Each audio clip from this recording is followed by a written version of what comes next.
اللہ تعالیٰ آپ کو ایسے ہزاروں جمعے نصیب فرمائے۔ سکون قلب کی تلاش کا آخری مقام ذکر الہی ہے، اور کچھ بھی نہیں چاہتے ہم اپنی زندگی میں یا رب۔ دعا ہے کسی کے دکھ کی وجہ کبھی میری ذات نہ ہو۔ بے شک زندگی تھکا دینے والی چیز ہے، اور جب تم تھک جاؤ تو اپنے رب کو یاد کرو، کیونکہ سکون تو صرف اللہ کے ذکر میں ہے۔ یا اللہ پاک، آج جتنے بھی ہاتھ تیری بارگاہ میں اٹھے ان سب کی دعاؤں کو قبول فرما۔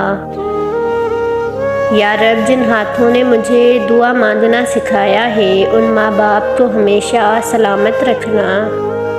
جمعے کا دن ہے یا رب، تو سب کی دل کی مرادیں پوری فرما دے۔ یا اللہ، میرے وہ گناہ معاف فرما جو میری دعاؤں کو قبول نہیں ہونے دیتے۔ دعا اپنے لیے مانگنا عبادت ہے، اور دوسروں کے لیے مانگنا خدمت ہے۔ عبادت سے جنت ملتی ہے اور خدمت سے اللہ۔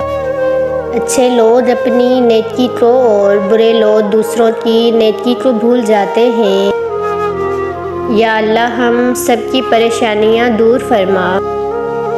دنیا عیش گاہ نہیں، دنیا آزمائش گاہ ہے۔ اے پروردگار، وہ معاملات جن میں میرا اختیار نہیں، جہاں میں بے بس ہوں، ان میں میری مدد فرما اور مجھے اکیلا مت چھوڑ۔ اپنے رب پر بھروسہ رکھو، کیونکہ اللہ وہ نہیں دیتا جو ہمیں اچھا لگتا ہے، بلکہ وہ دیتا ہے جو ہمارے لیے اچھا ہوتا ہے۔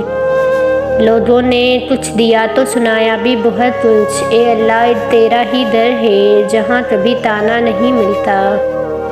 اللہ کے حضور میں سر کو جھکا کے دیکھ، ملتا ہے کیا؟ نماز میں سجدے میں جا کے دیکھ،